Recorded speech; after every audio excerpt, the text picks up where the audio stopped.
good morning. Today with one new topic in 11th standard. Today we would like to discuss the particle nature of the matter. अभी तक हमने electromagnetic wave theory कर ली है, उसमें हमने matter का wave nature discuss किया। तो उसके अंदर वेव नेचर के अंदर हमने डिफ्रैक्शन और इंटरफेरेंस हमने समझ लिया था। डिफ्रैक्शन मतलब बेंडिंग ऑफ वेव्स, इंटरफेरेंस मतलब कंस्ट्रक्टिवली दो वेव्स जब इकट्ठी हो जाती हैं तो इंटरफेरेंस को तो हम कंस्ट्रक्टिवली बोलते हैं।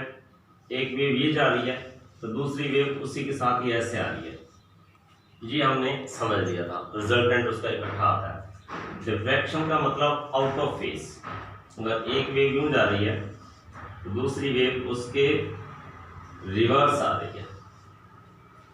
ये वेव नेचर से हमने समझा।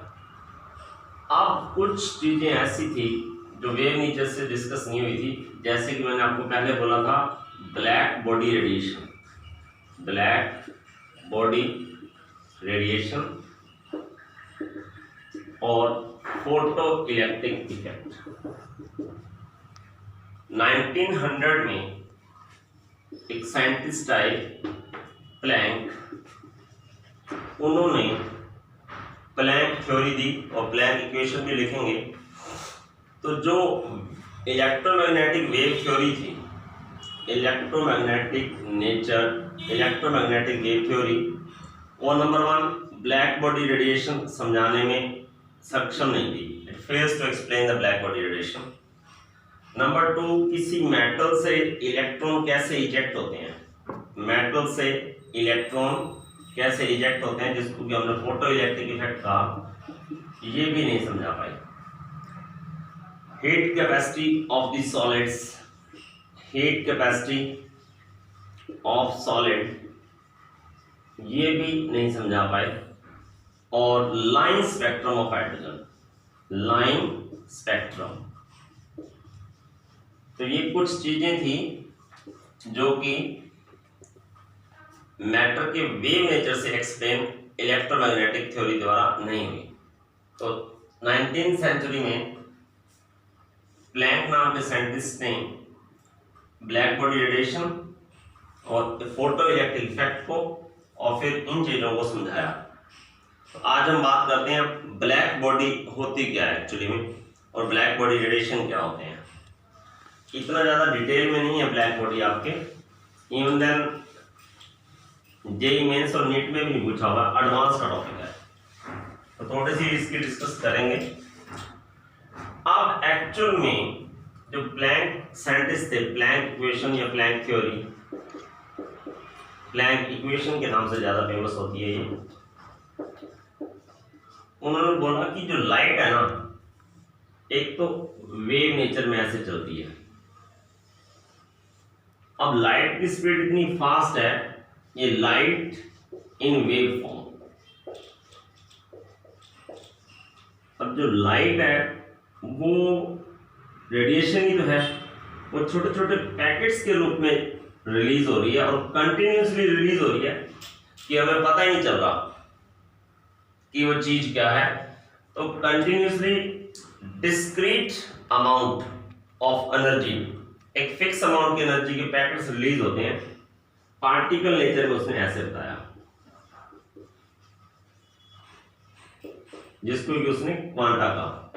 चलो इस पे बात पे आते हैं। उससे पहले ब्लैक बॉडी के बारे में उन्होंने बोला कि जो ब्लैक बॉडी होती है ना, आप सबको मालूम है कि ब्लैक बॉडी परफेक्ट एब्जॉर्बर और परफेक्ट एमिटर ऑफ हीट है। Perfect absorber of heat and perfect emitter of heat, perfect emitter of heat। अब जहां तक आगे बात बढ़ी, हमें सारी चीजें ब्लैक क्यों दिखाई देती हैं? क्योंकि हीट जो सारी होती है, वो जो सारी वेवलेंथ है बाहर निकल जाती है। Is it clear? ब्लैक सारी चीजों को एब्जॉर्ब करता है और हमें कोई चीज व्हाइट क्यों दिखाई दे रही है? व्हाइट तो विबज्योर का कलर है, तो व्हाइट में विबज्योर में सारे कलर बाहर आ जाते हैं। Is it clear? यस बेटा, ब्लैक के अंदर सारी हीट एब्जॉर्ब हो जाती है। हमें कोई चीज ब्लैक क्यों दिखाई देती है कि उसमें सारी वेवलेंथ एब्जॉर्ब हो जाती है, और व्हाइट के अंदर सारी रिफ्लेक्ट हो जाती है।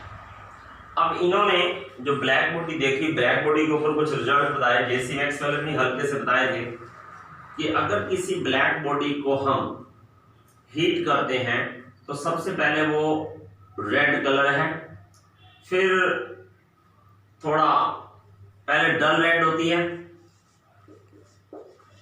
फिर रेड है, फिर ब्लू है, और फाइनली व्हाइट कलर में आ जाती है।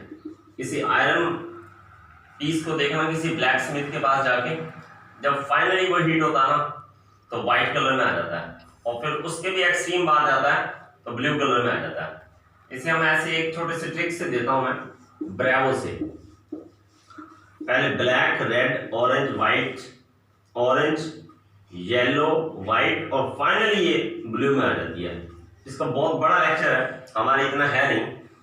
तो जो प्लैंक ने स्टडी किया ना, प्लैंक ने बोला कि जो रेडिएशन की इंटेंसिटी है, रेडिएशन की इंटेंसिटी मतलब शार्पनेस, तीव्रता, और उसकी फ्रीक्वेंसी, ये दोनों डिपेंड कर रही हैं टेम्परेचर पे। और जैसे सपोज कर लो हमारे घर में एक बल्ब है, आजकल तो ये ट्यूबलाइट, CFL और दूसरे आ गए हैं। पहले जो बल्ब होता था ना येलो कलर का, वो उसको इनकैंडेंस बल्ब बोलते थे, इनकैंडेंसेंस। वो करता क्या था, जो येलो कलर का था ना, वो हीट ज्यादा देता था और लाइट कम देता था, और वो विजिबल स्पेक्ट्रम को पार कर जाता था। तो अगर हम यूं देखते हैं, ये विजिबल स्पेक्ट्रम है, ये इंटेंसिटी जा रही है, ये वेवलेंथ जा रही है, तो इधर से हम टेम्परेचर इंक्रीज करते हैं ना, तो वो जो आजकल का जो बल्ब है ना, आजकल का जो पहले वाला येलो कलर का बल्ब आता था, वो हीट ज्यादा देता था। वो इंफ्रारेड रेडिएशन जो है, तो जैसे आप गामा रेज ले रहे हो, काफी हीट आ रही है, ओके, यूवी रीजन है, उसमें कैंसर आ रहा है, इंफ्रारेड रीजन है, तो वो हीट ही तो प्रोड्यूस करता था। तो फिर उसके अंदर चेंज किया गया, यही चीज इंटेंसिटी, वेवलेंथ, टेम्परेचर पे डिपेंड कर रही थी। ये चीज प्लैंक साइंटिस्ट समझा गए। इन्होंने जो ग्राफ दिया, ये इंटेंसिटी है, ये अगर हम टेम्परेचर इंक्रीज कर रहे हैं और फिर डिक्रीज करने पे इधर वेवलेंथ है। इसका बहुत बड़ा एक्सप्लेनेशन है, हमारा इतना ज्यादा नहीं है। ये टेम्परेचर है। अब ये वाला जो ग्राफ है, intensity versus wavelength depend upon the temperature, was not explain by the electromagnetic wave theory. तो ब्लैक बॉडी रेडिएशन के ऊपर बहुत बड़ा टॉपिक है, लेकिन हमारे इतना नहीं है, हमारे इतना ही करना है। जेई मेंस तक ये टॉपिक नहीं पूछा जाता, एडवांस में जरूर आता होगा कहीं। तो ये ब्लैक बॉडी तवा है जैसे अपने घर में, उससे जो हीट निकलती है, तो उसका इंटेंसिटी और फ्रीक्वेंसी टेम्परेचर पे डिपेंड करता है। और इंटेंसिटी वर्सेस वेवलेंथ का ग्राफ टेम्परेचर पे कैसे डिपेंड है, this was explain by the plank. फिर इन्होंने ये चीज दी जो मैंने स्टार्टिंग में बोली थी कि जो लाइट है वो वेव के फॉर्म में भी आ रही है, और जो लाइट है ना, जब हीट के रूप में निकल रही है तो वो एक छोटे छोटे पैकेट्स के रूप में निकल रही है, और वो इतना कंटिन्यूस है और फास्ट है कि हमें पता नहीं चलता कि ये पार्टिकल नेचर में भी आ रही है। फिर यहां से प्लैंक ने अपनी एक इक्वेशन दी इन चीजों को बताने के लिए, जो कि बहुत इंपॉर्टेंट है। तो प्लैंक सर ने बताया कि जो लाइट्स के पैकेट हैं वो कंटिन्यूसली अमिट हो रहे हैं एक सोर्स से, ब्लैक बॉडी से। उन कंटिन्यूस सोर्स को लाइट अगर अमिट हो रही है कंटिन्यूसली, पैकेट्स ग्रुप में कंटिन्यूसली, तो उसको उन्होंने फोटोन कहा। तो इसको ट्रिक का याद करने के लिए, एनर्जी, लाइट क्या है, एनर्जी तो है, एनर्जी पैकेट्स इन लाइट, उनको उन्होंने टर्म दिया फोटोन का। और मैंने इसकी बनाई ट्रिक आईपीएल देखते हो तुम घर पे, तो आईपीएल को थोड़ी देर के लिए ईपीएल मानो। Energy packet in light is called photon. Continuously emitting in small packets light in the form of energy, that is termed as photon. और energy packets other than light was termed as quanta. और यहीं से भी उन्होंने अपनी एक equation दी कि energy is directly proportional to frequency nu, ये प्लैंक इक्वेशन कहलाती है। और E is equal to H nu. E energy है, H को प्लैंक कांस्टेंट बोला गया, ये भी इंपॉर्टेंट है, प्लैंक कांस्टेंट। और प्लैंक कांस्टेंट की वैल्यू 6.626 into 10⁻34 जूल सेकंड है। ये ध्यान रखना, जूल पर सेकंड नहीं है, एक नंबर का आ जाता है एग्जाम में, फिर ले बैठता बच्चों को। और ये फ्रीक्वेंसी हो गया। अब यहीं से ध्यान से करना, न्यूमेरिकल्स छोटे आते हैं। इसके अंदर फिर वो बोलता है कि जो एनर्जी के पैकेट है जो रिलीज हो रहे हैं सोर्स से, तो वो continuously n number of packets release हो रहे हैं। तो E is equal to NH nu. अगर एक फोटोन होता तो H न्यू होता, n number of photons release हो रहे हैं, तो एनर्जी का formula E is equal to NH nu भी बनता है मेरे दोस्तों, ध्यान रखना। और ये प्लैंक इक्वेशन है, this is what Planck equation. और n नंबर ऑफ पैकेट्स हैं तो NH न्यू। फिर अगर वो बोलते कि energy of one mole, energy of one mole, तो जो एनर्जी आपके पास आई है उसको आप एक मोल से मल्टीप्लाई कर दो, Na इंटू में H न्यू। एनर्जी जो रिलीज हो रही है वो मॉलिक्यूल्स एटम्स के रिलीज हो रही है। अगर हमें जूल में चाहिए तो हमें एवोगैड्रो नंबर से मल्टीप्लाई करना पड़ेगा, मोल से चाहिए। ये तीनों फार्मूलों के ऊपर आपके एनसीईआरटी में भी न्यूमेरिकल्स हैं, आपने करने में आपको भी बताता हूं। और एक यहां से रिलेशन बहुत ज्यादा पूछा जाता है बच्चों से, जैसे E is equal to H nu है,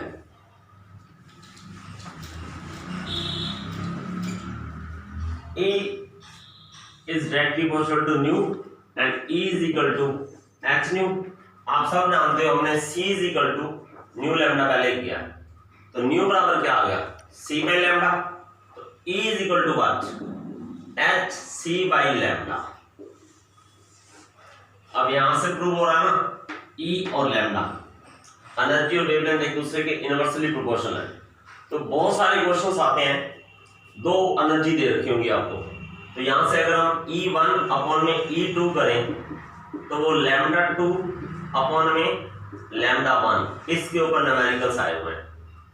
दो एनर्जी दे देगा, उसकी वेवलेंथ दे देगा, रिवर्स रखनी है आपको और आपका आंसर आपके पास है, डरना नहीं है। अब वेवलेंथ के ऊपर फिर अब आगे बढ़ेंगे तो फिर आपको बताऊंगा कि मास के ऊपर कैसे डिपेंड होता है। अब ये प्लैंक इक्वेशन हो गई, ब्लैक बॉडी रेडिएशन हो गई, ये 1900 में आई थी। इसके ऊपर आपके एनसीईआरटी में न्यूमेरिकल सुंदर सुंदर जरूर करने हैं आपने। एक पहला न्यूमेरिकल है आपके पास, तो एक न्यूमेरिकल आएगा आपके पास एनसीईआरटी में पेज नंबर 26 पे 2.6 नंबर प्रॉब्लम है, उसमें 1 मोल ऑफ फोटोन की रेडिएशन मांगी हुई है। वो प्रॉब्लम है आपके पास 2.6 एनसीईआरटी 2.6, ये पेज नंबर 39 पे है। या आप करना घर पे, नहीं समझ आए तो मेरे को बोलना, लाइव क्लास में मैं आपको समझा दूंगा। अभी हमें थोड़ा थोड़ा करना है। और फिर एक चीज और भी थी, जो एनर्जी थी ना, एनर्जी क्या होती है, एनर्जी को हमने उसमें लिया, फोटॉन्स में ले लेते हैं, एनर्जी इलेक्ट्रॉन वोल्ट्स में आ जाती है। एनर्जी का यूनिट क्या बनाया था हमने, स्टार्टिंग में किया था ना एनर्जी वर्क को, वो energy is equal to charge on electron, charge on electron charge on electron and potential difference. ये आपने किया था ना स्टार्टिंग, इस फार्मूले को ध्यान रखना। अब चार्ज ऑन इलेक्ट्रॉन कितना है 1.6 10⁻⁻19 और ये आपके पास क्या आ जाएगा 1 वोल्ट। अब जो एनर्जी है ना वो 1 इलेक्ट्रॉन वोल्ट होगी, 1 इलेक्ट्रॉन वोल्ट, और एक चार्ज कितना आ गया था इतना। तो अब आपके पास इसको 1.6 10⁻⁻19 जूल बोलते हैं। तो मतलब 1 इलेक्ट्रॉन वोल्ट के इज इक्वल टू 1.6 10⁻⁻19 जूल होता है। ये आपको बार बार कन्वर्जन में आएगा, डायमेंशनल एनालिसिस का एक पार्ट है ये। 1 electron volt is equal to 1.6 10⁻⁻19 joule. तो ये आपने प्लैंक इक्वेशन अच्छे से करनी है। एक न्यूमेरिकल मैंने आपको बताया, और भी बहुत है न्यूमेरिकल्स तो, और फिर भी इतने मिनिमम आपने जरूर करने हैं। एक एनसीईआरटी में 2.7 नंबर प्रॉब्लम भी करनी है आपने, और मैं डिस्कस करूंगा लाइव क्लास में, बकायदा समझाऊंगा इनको। और फिर एक आपके पास आ जाएगी, एक और आएगा, दैट इज दी, वो बहुत इंपॉर्टेंट है। वो प्रॉब्लम नंबर है 2.8। जब आपकी लाइव क्लासेस आएगी तो 2.8 करने का मजा आ जाएगा। 2.6 और 2.7 खुद प्रैक्टिस करना इन फॉर्मूलों से, कुछ ना कुछ एग्जाम में आपको जरूर मिलेगा। E is equal to new, ये प्लैंक ने बताया। E is equal to h new. h new में ये मैं आपको बिल्कुल इजी कर रहा हूं। एनसीईआरटी के न्यूमेरिकल्स उठाओगे तो E is equal to h new. अब E is equal to nh new. nh new का मतलब n नंबर ऑफ फोटॉन्स निकले, तो आपसे नंबर ऑफ फोटॉन मांगेगा ना, तो n is equal to E upon में h न्यू कर देना, सीधा फार्मूले से न्यूमेरिकल उठा देना। नहीं तो एनर्जी एक क्वेश्चन के अंदर मैंने डिस्कस किया था, नहीं मैं अभी डिस्कस कर रहा हूं, सॉरी, कि एनर्जी जो आप पहला क्वेश्चन करोगे तो एनर्जी क्या है वाट, और वाट उसने दे रखा है 100 जूल पर सेकंड। जो पहला क्वेश्चन करोगे तो मतलब 1 सेकंड के अंदर एनर्जी कितनी रिलीज कर रही है 100 जूल। तो इसको ऐसे भी करेंगे और n नंबर में भी करेंगे, तो आप सीधा फार्मूला उठाना n। एनसीईआरटी में शायद 10 और 11 नंबर न्यूमेरिकल भी हैं। तो नंबर ऑफ फोटॉन्स मांगेगा, एनर्जी रिलीज इन सेकंड, और दूसरा एनर्जी का फार्मूला क्या है h न्यू आपको दिया हुआ है, तो उससे n नंबर ऑफ फोटॉन्स आपके पास आ जाएंगे। इनको जरूर कर लेना, बहुत इजी रह जाएगा न्यूमेरिकल अप्रोच आपका। और 1 मोल का मांगे तो आपने 1 एटम का कितना है, ये एटम्स की मॉलिक्यूल्स की एनर्जी है h न्यू। अगर 1 मोल की मांगेंगे तो एक एटम की एनर्जी कितनी है h न्यू। तो 1 मोल की कितनी है, तो 1 मोल की एनर्जी आप उसको मल्टीप्लाई करोगे h न्यू इनटू में n है। इज इट क्लियर बेटा? तो ये आपने प्रैक्टिस करनी है घर बैठ के। लाइव क्लास कल जब होएगी तो उसके अंदर प्रॉब्लम डिस्कशन होएगी, ये थ्योरी दोबारा नहीं करवाऊंगा। गुड बाय बेटा।